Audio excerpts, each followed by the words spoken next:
નમસ્તે મિત્રો, આજે આપણે કોઝલ સ્ટ્રક્ચર વિશે જોઈશું। હવે કોઝલ સ્ટ્રક્ચર એટલે શું? તો પ્રેરક રચના। હવે ભાષા એક એવી વસ્તુ છે કે એક ભાષામાં આવી રચના હોય અને બીજી ભાષામાં આવી રચના ન પણ હોય। તો અહીંયા ગુજરાતી ભાષામાં પ્રેરક રચના છે। દાખલા તરીકે મેં રૂમ સફાઈ કર્યું, મેં રૂમ સફાઈ કર્યું એટલે અહીંયા મેં ક્રિયા કરી છે। હું પોતે એટલે કરતા પોતે ક્રિયા કરે છે। અને મેં સેવક પાસે રૂમ સાફ કરાવ્યો। જો અહીંયા મેં સેવક પાસે ક્રિયા કરાવી, મેં જાતે કામ નહીં કર્યું, મેં બીજા પાસે ક્રિયા કરાવી છે। એટલે બીજા પાસે ક્રિયા કરાવી તો એવી રચનાને ગુજરાતી ભાષામાં પ્રેરક રચના કહે છે।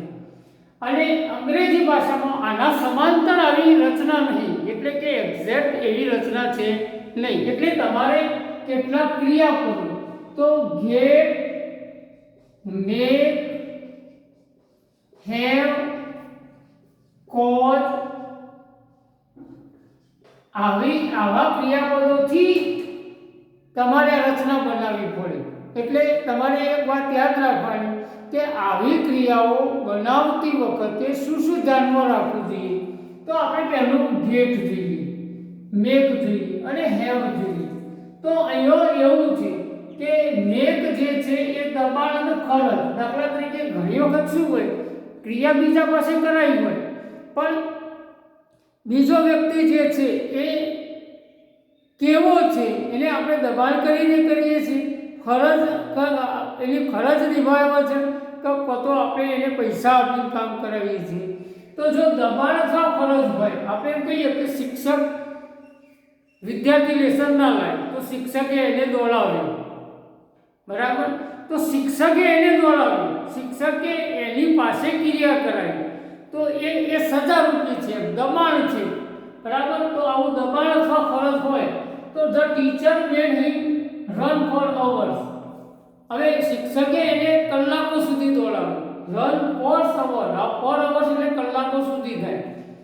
હવે અહીં શિક્ષકે એને દોડાવ્યો તો એ દબાણ કર્યું છે, લેસન નતો લાવ્યો અથવા મોડા આવ્યો તો આવું કામ થાય। તો આ એક પ્રેરક રચના બની છે, શિક્ષક પોતે નહીં દોડતો, બરાબર? હવે બીજું વાક્ય છે કે I got him to repair my bicycle, મેં મારી સાયકલ, બરાબર, તેની પાસે રિપેર કરાવી। તો પોતે રિપેર નહીં કરી, તમે બીજા પાસે ક્રિયા કરાવી રહ્યા છો। તો તેની પાસે એટલે આ વ્યક્તિ જે છે આઈ ગોટ હિમ, જો પાછો કાળ નહીં બની જાય, આ યાદ રાખવું પડે, કાળની રચના પહેલા ક્રિયાપદમાં હોય। તો I got him to repair my bicycle. હવે એક વાત યાદ રાખો કે સમજાવી અને વિનંતી કરીને ક્રિયા કરાવવાની હોય, બરાબર? હવે આપણે એમ કહીએ કે ભાઈ કોઈના પાસે આપણે સાયકલ રિપેરિંગ કરાવી હોય તો વિનંતી કરીને કહેવું પડે કે ભાઈ તું આટલું કરી આપ ને એમ, અને આ કર તો એ આજ્ઞા જેવો ભાવ થઈ જાય, એટલે એને દબાણ કરી કહેવાય, હુકમ કરી કહેવાય, ઓર્ડર કરી કહેવાય। તો સમજાવી અને વિનંતી કરીને ક્રિયા કરાવવાની હોય તો તમારે ગેટ વાપરવાનું। મિત્રો, જ્યારે તમે ગેટ વાપરો એટલે એક વાત યાદ રાખો, ગેટ પછી જો આ યાદ રાખવું પડે, ગેટ પછી get him to do this. તો અહીંયા ટુ વાળું ક્રિયાપદ આવે, આ યાદ રાખો, આ બરોબર યાદ રાખો, ગેટ આવે તો ટુ ઇન્ફિનિટિવ સાથે આવે જ, પણ જો મેક આવે, હેવ આવે તો આવું ક્રિયાપદ ટુ વાળું આવતું નથી, એટલે ટુ વગરનું આવે છે। આટલી વાત તમારે યાદ રાખવી પડે।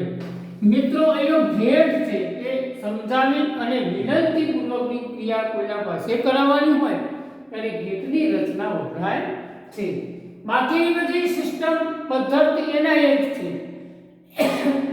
ત્રીજું વાક્ય જોઈએ, આઈ હેડ માય સર્વન્ટ। જો હેવ છે તો તમને એમ થાય કે આપણે હેવનો ક્રિયાપદો જોયા હતા, તો આઈ હેવ એ પેન, તો અહીંયા હેવ જે છે એટલે ની પાસે છે, ને છે, એવા અર્થમાં હેવ જે સહાયકારક ક્રિયાપદ નહીં, આ મુખ્ય ક્રિયાપદ છે, તો એ જુદું છે। આઈ હેવ ડન ધીસ, મેં આ કામ કર્યું, તો આ હેવ અને ડન છે એમાં હેવ સહાયકાર છે. આ પૂર્ણ વર્તમાન કાળની રચના છે. તો આ રચના જુદી છે, આ રચના જુદી છે, એટલે કે આ હેવ છે પણ એ એવા અર્થમાં આ મુખ્ય ક્રિયાપદ છે, આ સહાયકારક ક્રિયાપદ છે, અને આ છે એ તો આખી રચના જ જુદી છે. એટલે અહીંયા હેડ મૂકી અને તમે કોઝલ સ્ટ્રક્ચર એટલે પ્રેરક રચના બનાવી શકો છો. તો આઈ હેડ માય સર્વન્ટ, તો અહીંયા તમે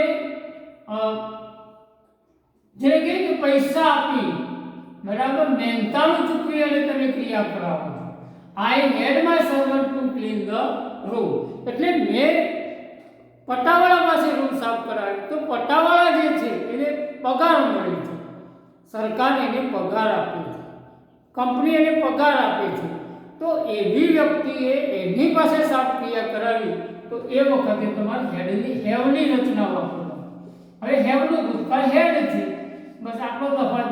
હવે તમારે યાદ રાખો કે હેડ અને મેક આવે તો હેવ અને મેક આવે તો સોરી તો ટુ વગરનું ક્રિયાપદ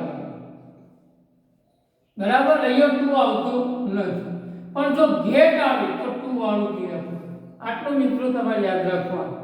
એટલે એક વસ્તુ એ છે કે ગેટ પછી ટુ વાળું ઇન્ફિનિટિવ આવે અને મેક અને હેવ પછી ટુ વગરનું ક્રિયાપદ એટલે કે ઇન્ફિનિટિવ આવે છે.